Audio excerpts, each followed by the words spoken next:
Amados, é uma grande alegria anunciar que o nosso pregador, desde sexta-feira, para o corpo diaconal de nossa igreja, tem sido o pastor Israel Belo de Azevedo, pastor da Igreja Batista Itacuruçá, no Rio de Janeiro.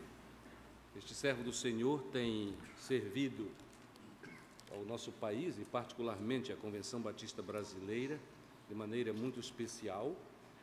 Ele, por bom tempo de sua vida, foi professor universitário, foi professor no seminário, foi diretor do Seminário Teológico Batista do Sul do Brasil, no Rio de Janeiro, mas Deus o chamou para a obra ministerial como pastor também, e já há 19 anos ele está na Igreja Batista Itacuruçá. Tem sido um grande privilégio ouvi-lo nestes dias, porque é notório que ele fala com a autoridade do Senhor, porque vive as verdades do Evangelho. E com certeza todos nós aqui desta igreja e nós que estamos aqui hoje à noite, continuaremos a orar ao Senhor, pedindo a Deus as bênçãos mais escolhidas sobre este seu servo, a fim de que por muitos anos ele continue a ser usado poderosamente para a inspiração da igreja e para a salvação dos perdidos. Pastor, o Senhor tem estado há longo tempo no nosso coração, e agora muito mais por causa deste privilégio do nosso encontro, nesta celebração dos 118 anos da primeira Igreja Batista de Manaus. Deus o abençoe. Esperamos vê-lo outras vezes aqui em Manaus e em nossa igreja. Use o tempo que precisar. Obrigado. Podem contar comigo para o segundo centenário. Sem dúvida. Eu quero, primeiramente, já de manhã, teci os mais diversos agradecimentos. Eu quero destacar as palavras generosas, um pouco hiperbólicas, inclusive, do pastor Norton a meu respeito. E quero agradecer ao João. O João é o melhor vendedor de livros que eu já encontrei. Tanto é que já acabaram quase todos. Temos alguns poucos exemplares desse livro aqui em inglês, Have a Wonderful Day, para você que é estudante ou estudioso do idioma de Shakespeare, poder ler ou presentear os seus amigos nos cursos, mas só tem poucos exemplares também. Bem como tem pouquíssimos exemplares da Bíblia Sagrada Bom Dia, que tem 3.000 notas devocionais minhas. Não vou mostrar para o corpo, porque eu já mostrei antes, mas aqui, então, a parte que está em preto sobre o branco é o texto bíblico, e a parte que está o preto sobre o laranja são os meus comentários devocionais. Estaremos juntos ao longo do ano que vem, porque essa igreja está providenciando, através de nossos irmãos aqui, a aquisição de 1.000 Bom Dia Amigo, escritos por mim, todos esses comentários. Como vão distribuir, eu não sei, mas vai acabar. Vocês peçam mais que providenciaremos. Mas eu quero falar de um outro livro que não é meu, de minha autoria, nem de minha editora. Um livro mavioso, Jesus pela ótica do Oriente Médio. Então, eu recomendo a você ler esse livro. Eu estou lendo devagarzinho, não dá para ler de uma vez só. O livro é realmente extraordinário. O autor morreu ano passado e é daquelas pessoas que a gente diz que não podia morrer, né? Mas ele faleceu. Ele viveu 40 anos no Egito, na Jordânia, no Líbano, Israel, na Palestina. Então, ele escreve e nos mostra aqueles relatos, como as parábolas, por exemplo, algumas difíceis de entender, ou aquelas situações como a pesca maravilhosa, o Natal de Jesus. Ele mostra onde Jesus nasceu, à luz do conhecimento que ele auferiu. É um livro, são vários capítulos independentes, como uma coletânea de ensaios, com essa perspectiva. A partir do conhecimento dele do Oriente Médio, no contexto em que Jesus Cristo viveu, ele então nos apresenta Jesus da Bíblia, mas lida sob essa ótica. É um livro magnífico, eu quero recomendar aos irmãos. O autor é Kenneth Bailey, editora Vida Nova, Jesus pela ótica do Oriente Médio. Já chequei aqui, se você não encontrar em alguma livraria aqui, pode pedir diretamente à editora ou na amazon.com.br, que também vende só o exemplar físico, não tem lá disponível o exemplar em outro sistema eletrônico. Com isso, eu quero, mais uma vez, dizer aos irmãos que vou levar as melhores lembranças daqui só comi peixe, mas eu comi esses peixes enganado. Porque eu fiquei achando que peixe não engorda. Não engorda. Eu acho que não engorda, mas o pirão, o baião, esse que é o problema. Então eu quero agradecer a todos que se esmeraram em me levar nos melhores restaurantes. Eu posso garantir que eu também correspondi. Não ficou nada do meu prato, não precisou levar para a viagem nada. O que veio desapareceu num átimo. Então, eu vou levar aqui a saudade dos irmãos. Quando for ao Rio de Janeiro, no bairro da Tijuca, a Igreja Batista Itacuruçá vai receber lá. Não temos uma equipe de relações públicas tão boa quanto aqui, mas já estou importando algumas para lá, com aquele salário bem elevado, mesmo que ganham aqui 100 vezes mais.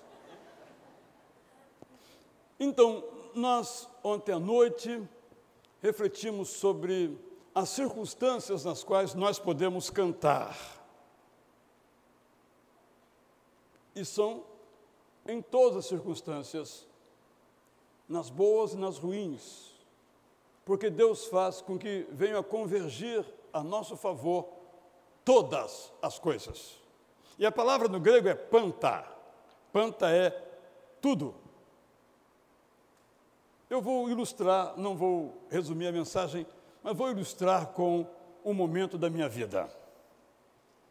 Quando eu nasci, há 66 anos, portanto, muito recentemente, é uma questão de perspectiva, não é? Eu tive 2 problemas de saúde. Eu tive uma bronquite. E meu pai me disse que orou e eu fui curado. Me disse isso quando eu estava com 40 e poucos anos. Mas eu tive um outro problema. Eu tive um sarampo. Esse sarampo trouxe complicações.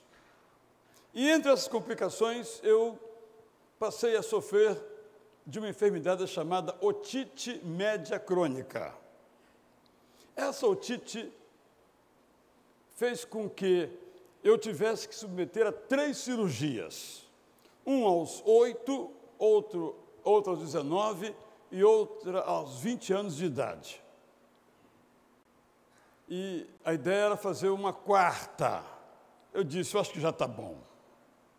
Então, eu não escuto do lado esquerdo, por isso que eu sentei do lado direito, para poder trocar algumas ideias com o pastor durante o culto, que do lado esquerdo seria impossível, se estivesse do lado dele. Meu pai também orou para que eu fosse curado, e eu não fui curado. Passei uma infância dolorosa. Se eu corresse, o sangue pisado escorria. Toda a minha infância e adolescência, até os 20 anos de idade, o meu ouvido purgava, purulava. Eu era, então, um doentinho. E os meus primos me defendiam. Nunca precisei brigar na rua para me defender. Eles me defendiam porque eu era o fraquinho, né? Jogar futebol era tão bom que os 2 times tiravam cada um o seu time. Sobrava eu. Eu perguntava, e eu jogo em qual time? Em qualquer um deles. Ver como eu era tão bom de bola. Essa minha experiência foi boa ou foi ruim? Todas as coisas cooperam para o bem daqueles que amam a Deus. Foi a melhor coisa da minha vida. Se Deus me tivesse curado, eu não estaria aqui hoje. Se Deus tivesse me curado, eu não teria publicado 60 livros. Se Deus tivesse me curado, eu talvez não fosse doutor em filosofia. Por quê? Claro, agora eu posso olhar para trás e posso observar que como eu não tinha como correr, como todas as crianças e meninos faziam, como eu não tinha como me destacar em qualquer atividade que envolvesse o corpo, eu fui fazer a única coisa que eu podia fazer, era ler. Eu sou o que eu sou pelos livros que eu li. Porque eu acredito que uma pessoa vale pelo que diz diz pelo que pensa e pensa pelo que lê. Então, muitas vezes, meus colegas iam jogar bola, eu estava na varanda da minha casa lendo. Não que eu fosse snob, é que eu não podia jogar. Por que eu contei essa parte da minha história? Porque, às vezes, quando nos acontecem coisas ruins, até oramos para que Deus nos livre delas, nós achamos que Deus não respondeu às nossas orações. Mas, no meu caso, meu pai orou por mim e Deus respondeu às orações dele e não me curou, graças a Deus. Eu sou feliz sendo surdo de um ouvido, o outro é perfeito. O problema é ouvir o despertador de manhã, mas às vezes eu consigo escutar, que eu coloco o bom no travesseiro e o ruim, inútil, aí não soa ao som do despertador. Um garoto da nossa igreja estava muito deprimido, muito aborrecido, 11 anos de idade, porque ele não escutava de um dos ouvidos. Quando eu soube da minha história, ele veio conversar comigo. Eu falei, rapaz, você já pensou a maravilha escutar de ouvido só? Pensa nisso. Você só ouve o que você quer. Brincadeiras à parte, quantos de nós aqui já oramos para que Deus nos resolvesse um problema e Deus aparentemente não resolveu? Ainda bem que não resolveu, porque ao não resolver, Ele nos criou uma avenida para percorrer. Todas as coisas concorrem para o bem daqueles que amam a Deus. Então, nós podemos cantar em qualquer tempo, em qualquer época. Hoje pela manhã eu falei sobre a graça de Deus. Disse então que a graça de Deus é um presente imerecido e contei também uma história que você poderá ver depois no YouTube, caso queira. Uma história pessoal também, que mostra a relação entre a graça e os nossos feitos, entre a graça e os nossos méritos, para que entendamos que primeiramente vem a graça, depois os nossos feitos. Primeiramente vem o presente, depois vem o usufruir desse presente. Isto é a graça, que se manifesta de várias maneiras em nossa vida. Uma delas é da salvação. Outro, quando nos ensina a viver de um modo digno no mundo em que nós nos encontramos. A outra é saber que a nossa vida não se esgota aqui, por pior que seja, ou melhor que se encontre.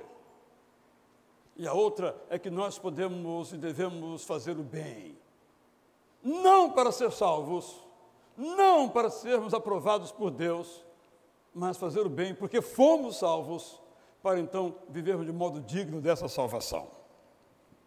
Agora então eu quero trazer até você um texto da palavra de Deus, que versará sobre o hino que cantamos agora, em que entoamos que nós queremos ser parecidos com Jesus. Eu vou ler na Nova Versão Transformadora, publicado recentemente pela Mundo Cristão, exatamente por causa do versículo 29. E o Espírito Santo nos ajuda, Romanos 8, 26 e seguintes, e o Espírito Santo nos ajuda em nossa fraqueza, pois não sabemos orar como... Perdão, eu já estou na memória, né? Vou ler aqui na versão. Pois não sabemos orar como convém, mas...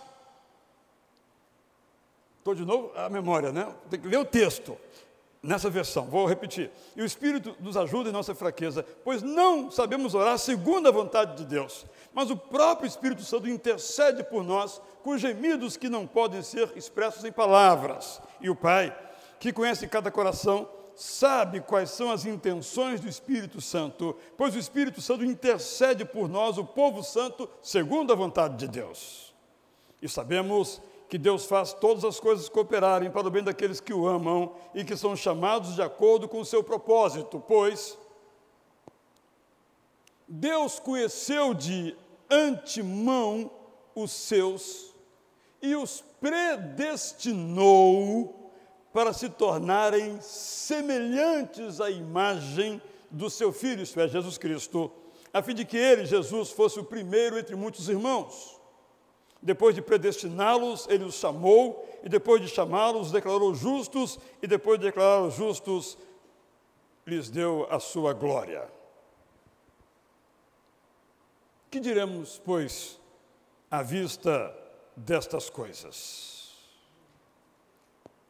Aquele que Deus de antemão conheceu, Ele também predestinou, leio agora em outra versão, a Nova Almeida, para serem conformes à imagem do seu Filho, parecidos com a imagem de Jesus, semelhantes à imagem de Jesus, a fim de que Jesus seja o primogênito entre muitos irmãos. Muitas pessoas usam esse texto para derivar daqui uma doutrina da predestinação e compreendê-la, e estão corretos, mas o foco desse texto é o versículo 29. O foco não é doutrinário, não é metafísico, não é teológico, não é filosófico, o foco é existencial, o foco é prático. Tudo isso para sermos semelhantes a Jesus. Deus de antemão nos conheceu, isto é, de antemão Deus viu a escolha que nós faríamos. Então Ele nos predestinou, isto é, Ele mostrou qual é o seu plano. E o seu plano é que nós sejamos semelhantes a Jesus. Mas nós enfrentamos um problema. E o problema é o seguinte: como vou ser eu semelhante a Jesus se eu não sou Deus? Jesus era Deus. Ele era perfeito. Como é que eu vou ser semelhante a Ele? Isso não é para mim. Quer um contexto onde nós aplicamos essa teologia falsa nossa? É quando nós vemos assim, Jesus dizendo, olha, se alguém lhe bater numa face, dê-lhe a outra face para ele bater. Aí eu digo, não, isso era para Jesus, não para mim. Eu não tenho sangue de barata. Comigo é diferente. Bateu, levou. É interessante que na escola, quando somos crianças, os pais nos ensinam, se alguém bater em você, bate também nele. Aí tem um monte de explicação que os pais dão. Estou questionando esta perspectiva. Será que nós podemos ser semelhantes a Jesus? E a minha resposta preliminar é não. Nós não podemos fazer os milagres que Jesus fez, porque nós não temos a mesma comunhão com o Pai que Jesus tinha. Nós não podemos morrer como Jesus morreu, porque a nossa morte nunca é em lugar de alguém. E a morte de Jesus foi vicária, isto é, foi em lugar de alguém, no caso, em nosso lugar. Nenhum de nós morre em favor de alguém, mas Jesus morreu em nosso favor. Nesse sentido, embora iremos morrer, não podemos morrer do mesmo modo que Jesus Cristo morreu. Nós não podemos ressuscitar como Ele ressuscitou. A ressurreição dele foi única, exclusiva. Ninguém nunca na história ressuscitou ou vai ressuscitar como Ele. Nós não podemos ser perfeitos como Jesus Cristo era. Embora tenha passado pelas mesmas dificuldades do que nós, na política, na religião, nas suas necessidades, na sua família, Ele nunca, jamais pecou. Isso conosco é impossível. Espero que você então esteja feliz. Podemos acabar aqui o sermão e então não podemos ser iguais a Jesus, vamos continuar sendo iguais a nós mesmos. Mas eu tenho uma segunda parte da mensagem, na qual eu digo que nós podemos ser semelhantes a Jesus. E vou demonstrar à luz da palavra de Deus. Eu não citei nenhum versículo antes, né? Quando eu disse que não, porque foi da minha cabeça. Mas quando eu vou à Bíblia e mergulho nela, eu observo que eu e você, nós podemos ser semelhantes a Jesus. E vou citar alguns exemplos. Primeira,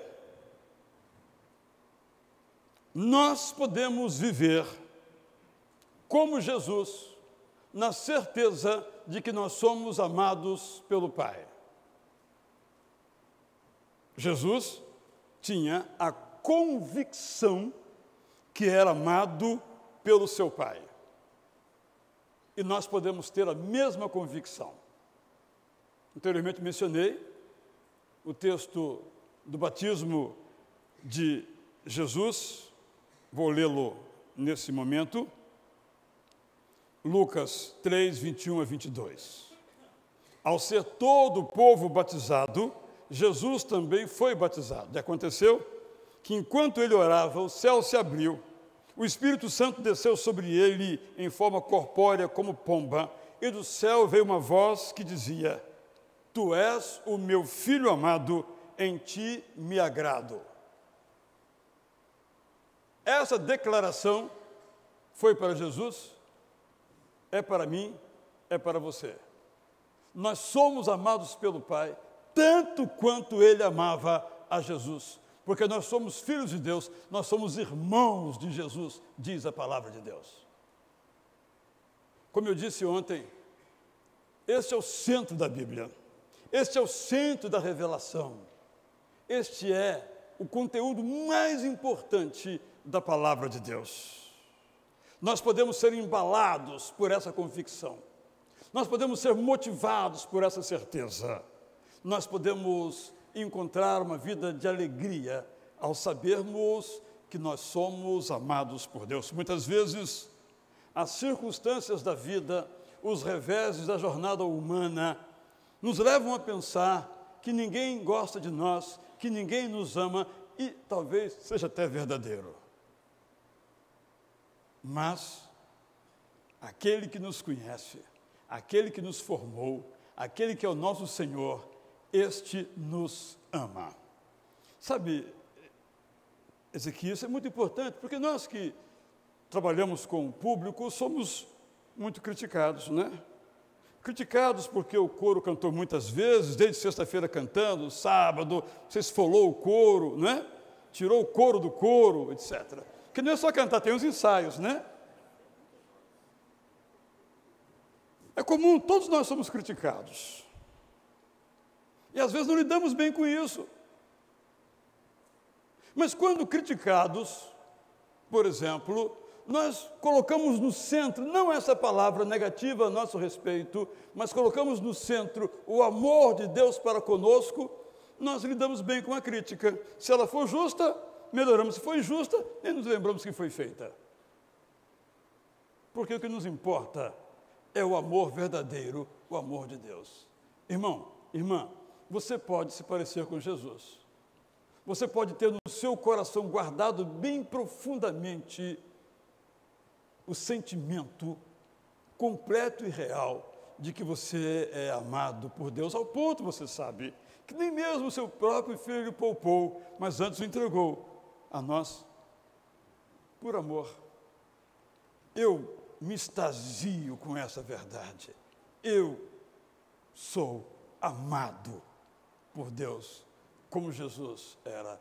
Então eu sou semelhante a Jesus, porque eu sou alvo do mesmo amor do Pai para com aquele filho, para comigo, seu filho. E cada um de nós tem inúmeras histórias para contar, que demonstram, que testificam, que evidenciam que nós somos amados por Deus. Quantos livramentos, alguns que nem sequer ficamos sabendo, por amor, tão somente por amor.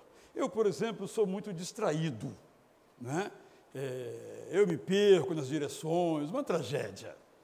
E as ruas eu atravesso na hora errada, é uma dificuldade. E um dia desses, eu estava para atravessar uma rua em frente à minha casa, e fui atravessar a rua, né? Eu acho que estava na hora de atravessar a rua, e de repente um cara me segurou aqui, e um carro passou, vupt! O sinal estava fechado para mim, mas eu achei que estivesse aberto, distraído, fui passar. Essa pessoa que eu nunca vi na minha vida, segurou no meu braço e não deixou que eu fosse atropelado e talvez morresse. Quantas vezes isso aconteceu com você? Nessa circunstância e em outra circunstância. Mas a história não acabou. Olha como somos amados por Deus. Algum tempo depois eu fui pregar num certo lugar.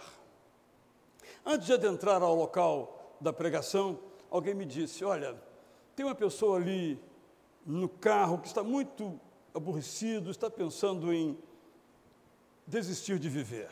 Você não pode ir lá conversar com ele? Eu fui. Sabe quem era? O braço que me tirou da morte. Aí eu disse: rapaz, eu nunca agradeci você por aquilo que você fez por mim, pela vida que você me deu de novo, porque eu ia perdê-la se eu colocasse o pé na rua. Aí ele começou a falar, pois é, eu agora estou nessa situação. Eu disse, pois é, Deus não usou você para mostrar o amor dele para comigo? Agora eu estou aqui para compartilhar o amor de Deus para com você. E até hoje ele está vivo e ativo nas suas atividades, graças a Deus. É assim que Deus age, por amor. Por amor. Segundo lugar, nós podemos ser semelhantes a Jesus, tendo o mesmo temperamento de Jesus. Como é que eu, humano, como é que eu, que sou meio irascível, vou ter o temperamento de Jesus? Bem, eu tenho que colocar o meu temperamento na academia de Jesus. Já falei isso hoje pela manhã. Nós temos que aprender com Jesus. Porque, irmão, irmã, eu tenho que olhar para mim mesmo, você para você mesmo, e dizer, tem algumas coisas em mim que não são legais, né? Fala a verdade. Né? Eu vou aceitar isso, então? Ou eu vou mudar? Em nossa igreja temos um programa chamado Celebrando a Recuperação. Não sei se aqui tem. Uma coisa sensacional que eu aprendi lá é a seguinte. Havia uma pergunta no grupo que era a seguinte. O que é que você faz de errado achando que vai dar certo? Não somos assim? Eu acordo em cima da hora, mas eu não vou chegar atrasado. É claro que eu vou chegar atrasado. Então, há muitas coisas que nós fazemos que são erradas, mas nós não queremos colher as consequências dos nossos erros. Conosco vai dar certo. Lembra aquele jogador que, durante a Copa do Mundo, acabou desmoralizado pelas suas quedas? Que eu vou cair, eu vou trapacear e ninguém vai perceber. Mas só que ele esqueceu que tinha câmeras em todos os ângulos. Em vez de jogar bola, preferiu cair e saiu desmoralizado da Copa do Mundo. Nós fazemos coisas erradas, achando que conosco, com os outros dão errado, mas conosco vão dar certo.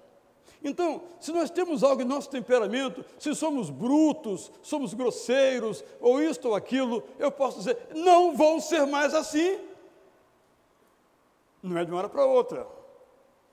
Mas nós podemos ser pessoas melhores. Nós podemos ter o temperamento de Jesus, as reações de Jesus, o modo como ele reagia aos fatos que vinham até ele, alguns muito desagradáveis.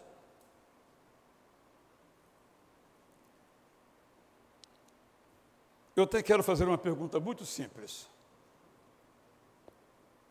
Muito simples. Quero falar aqui aos pais. Vou excluir as mães, que elas são sempre boazinhas, estão fora. Os pais. O seu filho pode olhar para você e dizer, eu quero ser como meu pai? Seu filho ama você. E vai até imitar você nos seus defeitos, inclusive. Mas você, quando você se olha, você pode dizer ao seu filho, se espelhe em mim. Porque, então eu lhe digo, se você não diz, ele vai se espelhar em você. Já que ele vai se espelhar em você, viva de tal modo que aquilo que ele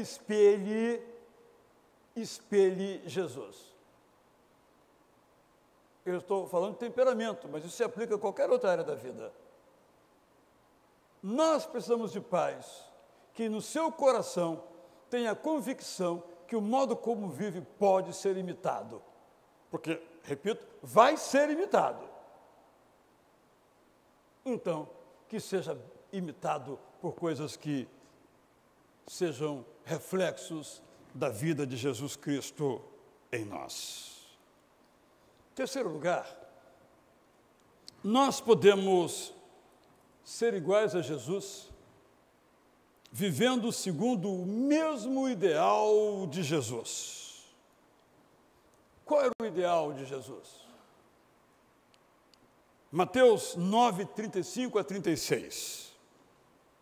Jesus percorria todas as cidades e aldeias, ensinando nas sinagogas, pregando o evangelho do reino e curando todo tipo de doenças e enfermidades. Ao ver as multidões, Jesus se compadecia delas, porque estavam aflitas e exaustas, como ovelhas que não têm pastor.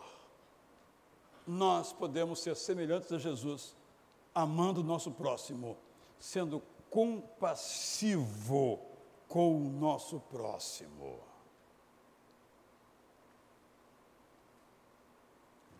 Todos já vimos muitos filmes sobre Jesus. Mas desses filmes, as partes que mais me tocam é quando aqueles enjeitados pela sociedade, à época os chamados portadores de lepra, vinham até ele e ele os recebia. E os filmes mostram que não só os recebia, mas como os abraçava e os recolhia em seu peito e os curava, por causa do seu amor. Jesus não amava apenas quem merecia ser amado, porque amor a quem merece não é amor, é um negócio, uma troca. Amar aqueles que não são amados, aqueles que talvez não merecessem ser amados, é amar o próximo como a nós mesmos. Por isso, Jesus conta aquela parábola de um homem que não era religioso, não era um pensador teológico, mas tinha no seu coração compaixão.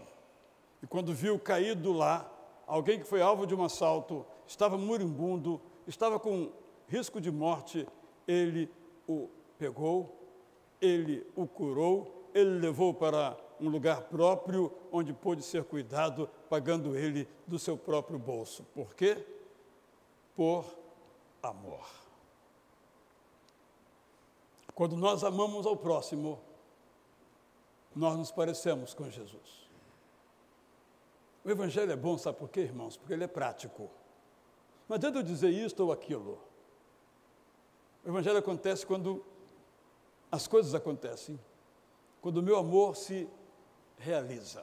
O amor é sempre prático. Quer ver um exemplo? Não é? Você chega para sua esposa e fala, meu bem, eu te amo. E ela não vai dizer o que talvez outras diriam, a sua não vai dizer.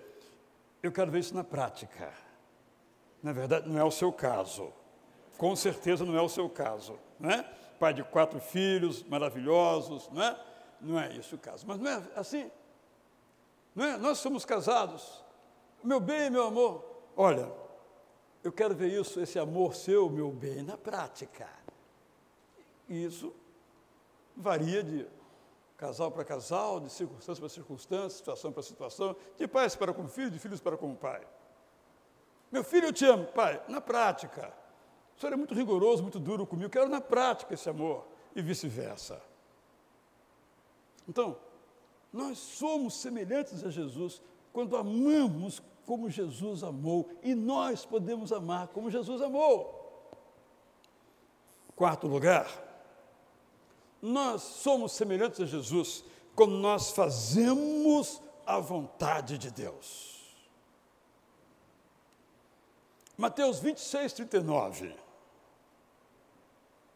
Nós encontramos aquele momento lancinante da vida de Jesus, o mais dramático dos momentos da vida de Jesus, pior do que a sua crucificação, onde tudo foi decidido.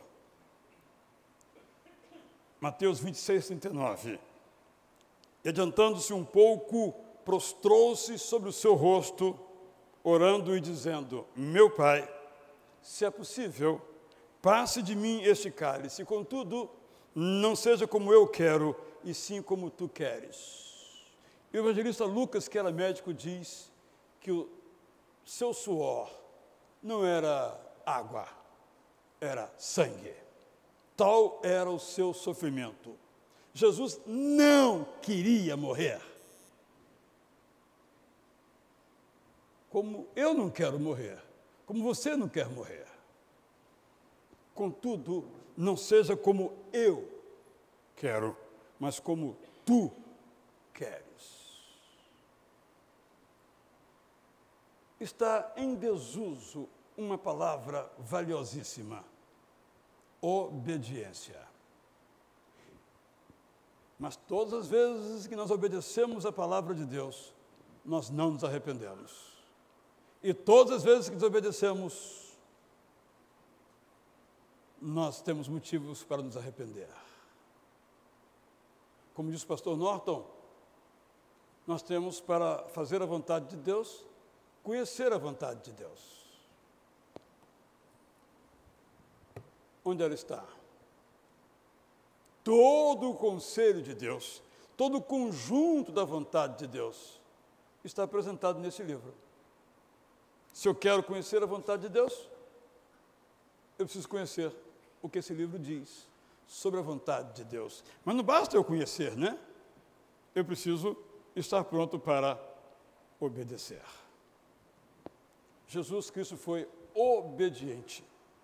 E diz a Bíblia que foi obediente até a morte. E morte de cruz. Mas o que aconteceu com ele? Deus o exaltou sobremaneira. Não é? Filipenses capítulo 5. Capítulo 2, versos 5 a 11. Por que não obedecemos? Porque às vezes a ordem não é boa. Mas o resultado é extraordinário.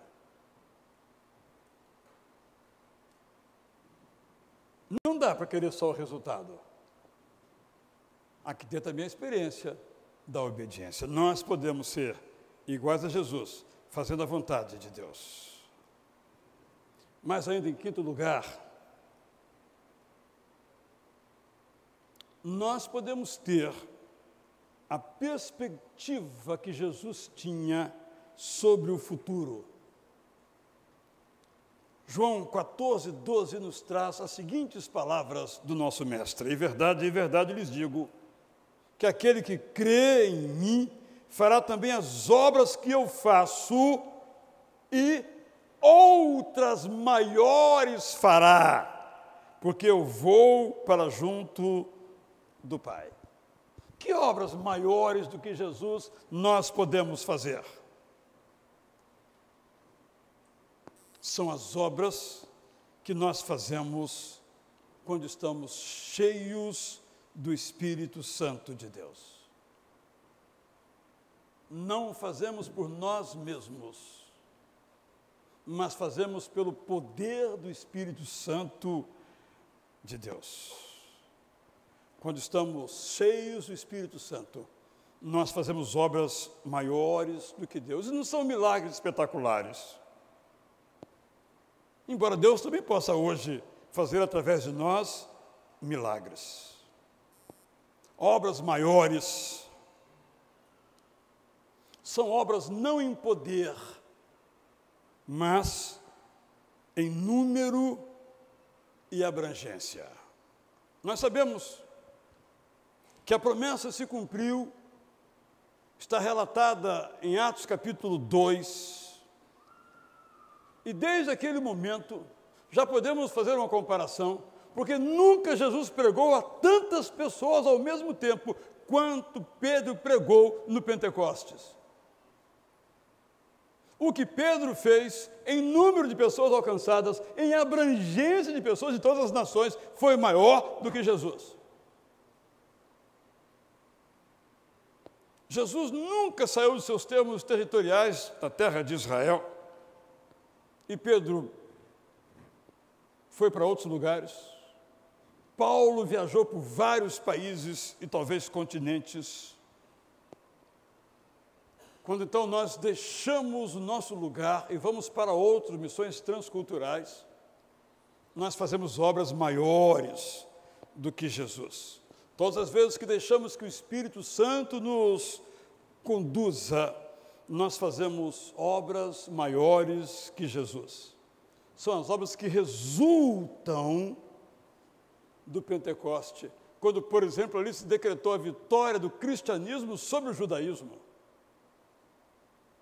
Jesus era judeu, mas o cristianismo que surgiu não era judeu, era universal, era para todos os tempos. A partir do Pentecostes, então, a obra de Cristo se torna maior do que aquilo que Jesus Cristo mesmo fez. Ele seria glorificado, Mas antes de o ser, ele capacitou pessoas como seus discípulos do passado. E os seus discípulos do presente, que somos nós. Jesus nos capacita para fazer obras maiores do que ele fez, repito, em número e abrangência. Nós, portanto, podemos ir além de Jesus, sendo instrumentos de Jesus, como na música que cantamos, que podemos ser instrumentos dele às nações, porque Jesus nos confiou esta tarefa.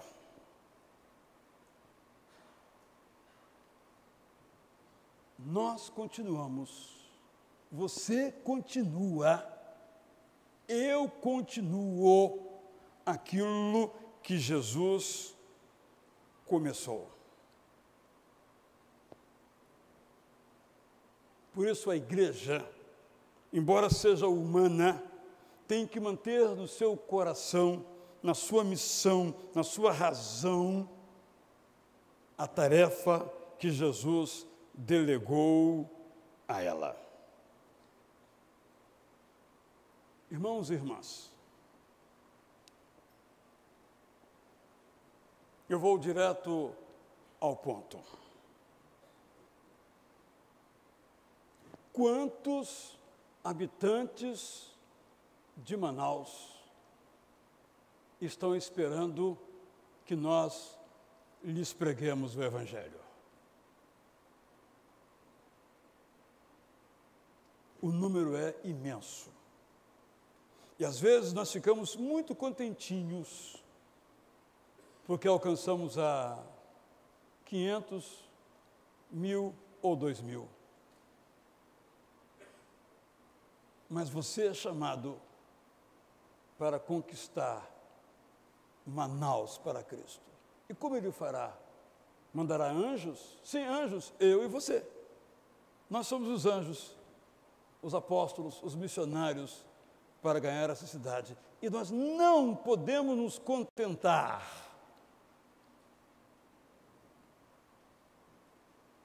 em não cumprir esta tarefa. Então, eu quero, caminhando para o final, lhe perguntar: você quer ser semelhante a Jesus? Eu vou lhe perguntar, eu vou pedir que você levante a sua mão. Eu quero ser semelhante a Jesus. Eu vou lhe dizer então o que você deve fazer. Porque eu quero ser semelhante a Jesus. Eu coloquei no meu coração que eu quero ser semelhante a Jesus. No meu temperamento, nas minhas visões, nas minhas disposições, nos meus sentimentos, nos meus comportamentos, sobretudo nas minhas reações. Eu, Israel, quero ser semelhante a Jesus. Estou logo declarando o meu voto. E eu lhe pergunto: você também quer ser semelhante a Jesus? Levante a sua mão. Você acha isso possível? Eu convenci você pela palavra de Deus que isso é possível. Então, primeira coisa que você tem que fazer, já deu o seu passo. Primeiro passo você já deu. É desejar. Eu desejo ser semelhante a Jesus. Irmão, se eu fiz um funeral, uma coisa que eu gosto de fazer, faço até bem, funeral. E nossa igreja temos o costume de o corpo ficar bem na frente e eu dou a palavra a quem quer dar um testemunho. É a nossa prática na igreja. Eu fico muito feliz porque às vezes vêm os filhos. Me lembro de uma vez que chegou uma filha olhando para o corpo e disse assim: meu pai nunca disse uma mentira. Você já pensou, irmãos, você no caixão e a sua filha dizer a todos, menos a você, é claro, que você nunca mentiu? Lá dentro de casa, onde as coisas são mais reais, sem fantasia, meu pai nunca mentiu. Tinha defeitos? Tinha. Mas mentir? Nunca mentiu. O que eu estou querendo dizer com isto é que cada um de nós tem que, primeiramente, desejar ser semelhante a Jesus. Em segundo lugar, tem que fazer uma autoavaliação. Eu ponho o meu retrato aqui com o retrato de Jesus. Como é que está a coisa? Hein? Aqui, evangelizar, não, isso eu não faço não. Então, não estou semelhante a Jesus. Ter palavras boas para as pessoas, eu sou meio rude. Então tem que chegar junto aqui. É só colocar em prática Mateus capítulo 5. Eu quando estou em dificuldade, eu nem oro, eu logo me desespero. Epa, então não estou igual a Jesus. É isso. Esses dois retratos têm que superpor. Então eu tenho que fazer uma autoavaliação. Em terceiro lugar, eu tenho que abrir os evangelhos. Como é que ele vivia? Assim que eu quero viver. Como é que ele falava? Assim que eu quero falar. Como é que ele reagia? Assim que eu quero reagir. Como é que ele orava? Assim que eu quero orar. Como é que ele pregava? Assim que eu quero pregar. Ele se sentia amado por Deus? Eu também quero. Mas vocês pensam que Jesus não teve problemas? O que os irmãos de Jesus achavam dele? Que ele era maluco. Se lembram? Jesus estava pregando numa casa, na hora do culto, interromperam o culto, manda vir de fora esse lunático aí, que o lunático era dos irmãos dele, ele era o irmão dos que estavam falando aquilo. Então ele tinha problemas também. Mas como é que ele reagiu? Esse é o ponto. Eu tenho que reagir como Jesus reagia. Então, eu sou parecido com ele, para eu ter que conhecer os evangelhos, ler esse livro, ver como é que ele fazia. E para ser semelhante a Jesus, além de me autoavaliar, de aprender nos evangelhos como ele era e vivia, eu preciso me permitir ser dirigido por ele. Sabe, irmãos, há muitos anos eu preguei um sermão em que eu dizia que muitas pessoas procuram Jesus pelo motivo errado. Até aí tudo bem. O problema é que tem pessoas que continuam indo atrás de Jesus por motivos errados. Ele mesmo enfrentou isso. Você diz, eu não vou fazer milagre nenhum, a não ser o do profeta Jonas, que é o do arrependimento. Você tem que se arrepender, gente. Muitas pessoas buscam Jesus por motivo errado. Buscam porque vão ter paz, o que é legítimo. Satisfeitas as suas necessidades, o que é normal. É um desejo razoável. Buscam Jesus por ter bons relacionamentos com pessoas que são bacanas. Quantas pessoas querem educar os seus filhos na igreja para terem boas companhias? O que é legítimo, mas não é só isso. Nós buscamos a Jesus para sermos dirigidos por Jesus. Aí as coisas acontecem. Se lembra daquela passagem maravilhosa que esse autor que eu mencionei agora, o Bailey, dá uma interpretação assim, só o Norton pode entender que ele é pescador. Eu nunca entendi. Ele diz assim, olha, pesca maravilhosa. Vocês querem pescar? A noite inteira não pescaram nada. Não acontece conosco? A gente trabalha, o mês vai embora, mas o dinheiro já foi muito tempo antes, não é? Nossa realidade é esta. Vocês querem pescar? Claro que queremos pescar. Eu estou aqui, claro, reescrevendo a história, obviamente. Claro que quero pescar. Só que já era de dia. E de dia não se pescava no lago da Galileia. Por várias razões. Ele diz, então, jogue a rede. Gente, Jesus era carpinteiro, não entendia nada de pesca. Entendia zero de pesca. Como se dizia antigamente, bulhufas de pesca. Ele fala para quem? Para Pedro, para André, para João, que eram pescadores exímios, tinham empresa de pescaria, era o negócio deles. De dia, lança a rede. Qual foi o resultado? Disseram assim, bom, já que o senhor está falando, a gente acha que não vai valer nada, não adianta, inútil isso. Mas já que tu estás falando, vamos jogar então. E aí eles pescaram, diz a Bíblia, está lá o número, inclusive, né? 200 e tantos peixes, que se iguala o número, Não, alguém se lembra nunca? Quantos peixes pescaram? Me diz aí quem lembrou aí. Hein? 235. Eu já dei um vídeo aí que eu sou surdo de um ouvido, não fica difícil, né? Vocês já sabem disso. Por que pescaram? Porque obedecerão. Esse é o nosso problema, volto a ele. Então, se eu quero ser semelhante a Jesus, eu tenho que obedecer a Jesus, eu tenho que ser dirigido por Jesus. Nós gostamos muito de citar que Jesus é o nosso Salvador, e mas ele é Salvador e Senhor. Soter e Kyrios. Senhor. O que o Senhor faz e o servo escuta, obedece. Sabe por quê? Porque o que ele manda é muito melhor. Lemos no começo desse texto que nós nem sequer sabemos orar, nem sequer sabemos pedir, mas graças a Deus o Espírito Santo dá um jeito na nossa oração, às vezes mambembe, errada, trôpega, ele dá um jeitinho com certo e nos atende, por amor. Eu quero ser igual a Jesus. Termino então com uma história bastante conhecida. Aqui tem muitos embaixadores do rei, não é? Não tem embaixador do rei aqui? Eu fui embaixador do rei, embaixador-chefe, e eu li uma biografia de um camarada, Sadhu Sundar Singh, o apóstolo dos pés sangrentos. Li na infância, nunca me esqueci. Joel deve ter lido, né, Joel? Antigo, contemporâneo do próprio apóstolo Pedro. Então, ele é Joel, ele é antes do Pedro, né?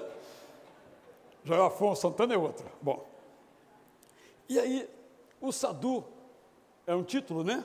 O nome dele é Sundar Singh, pregava na Índia, saía pregando pela Índia. E um dia ele sumiu. Aí encarregaram alguém de o procurar. E o cara foi de aldeia em aldeia, procurando, mais ou menos na região onde ele deveria ter ido, pelo Sadhu Sundar Singh. Aí lá no final da sua busca, chegou numa aldeia pequena, já estava exausto de tanto procurar, e ele pergunta assim: vocês viram aqui, apareceu por aqui, o Sadhu Sundar Singh? Ele falava do amor de Deus, ele pregava o arrependimento, ele abençoava as pessoas. Aí o chefe da aldeia disse: não, aqui não. Quem esteve aqui foi Jesus Cristo. Ele fazia isso. Ele nos ensinava o arrependimento, ele pegava as crianças no colo, ele nos amava. Não foi o Sadhu, foi Jesus Cristo. Quando as pessoas olham para nós, veem Israel ou veem Jesus Cristo? É disso, meus irmãos, que o mundo precisa. O mundo precisa de homens santos e mulheres santas, como você e eu. Zacarias nos diz que haveria um tempo em que as pessoas quereriam agarrar na roupa daqueles homens e mulheres tementes a Deus. Nós precisamos de homens e mulheres em que as pessoas querem agarrar nas nossas roupas para ver onde nós vivemos e como nós somos. É assim que o mundo vai conhecer a Jesus. Nós podemos ser semelhantes a Jesus. E Paulo diz essas palavras: irmãos e irmãs, sejam meus imitadores, como eu sou de Cristo. Pensando bem, esse Paulo era meio metidinho, né? Meio metidinho. Seja meu imitador, como eu sou de Cristo. Mas é assim que eu tenho que falar também. Rodrigo, seja meu imitador, porque eu imito a Cristo. Aí vamos ter uma igreja poderosa, um cristianismo vitorioso, porque não traduzem os comportamentos, os nossos próprios comportamentos, mas refletem o comportamento de Jesus, o amor de Jesus. Irmão, irmã, vou recapitular. Você é semelhante a Jesus quando tem guardado profundamente no seu coração o sentimento de que é amado pelo Pai, como Jesus Cristo era, e você é amado pelo Pai. Que maravilha, que extraordinária verdade. Nós somos amados por Deus. Meu irmão, minha irmã, nós somos semelhantes a Jesus quando nós buscamos ter o temperamento que Jesus Cristo teve, agindo como ele agia, reagindo como ele reagia, mesmo que isso seja contra aquilo que chamamos de nossa natureza. A nossa natureza tem que ser a natureza transformada, a natureza de Jesus. Meu irmão, minha irmã, você e eu podemos ter a mesma mente de Jesus, se em nosso coração nós temos o mesmo desejo de amar ao próximo como Jesus amou, incansavelmente, sem nenhum interesse. Meu irmão, minha irmã, nós podemos ser semelhantes a Jesus quando nós fazemos a vontade do Pai, como Jesus fazia. Nós podemos ser semelhantes a Jesus quando nós temos a mesma perspectiva do futuro que Jesus Cristo teve e nos pomos a fazer obras maiores do que o próprio Jesus, pelo poder do Espírito Santo em nós residente. Esta é a hora de você dizer para si mesmo, não para mim ou para ninguém: eu quero ser semelhante a Jesus. Eu olho para a minha vida e vejo aquilo que não se parece com Jesus e peço a Ele que me ajude a mudar, para que eu possa ter a minha imagem conformada ou conforme a imagem de Jesus. Desejar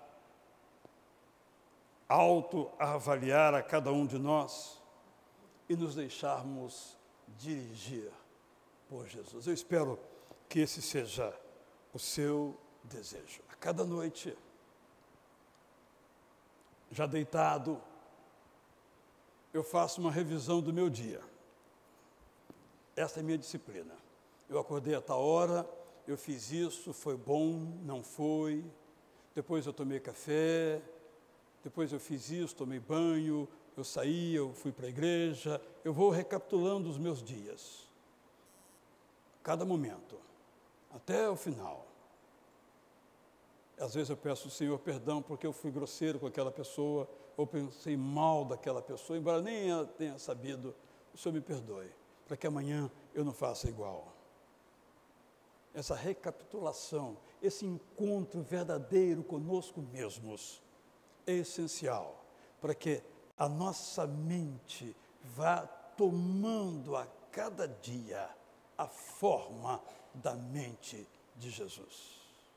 Essa é a nossa jornada. Vamos nela. Deus, para tanto, nos abençoe.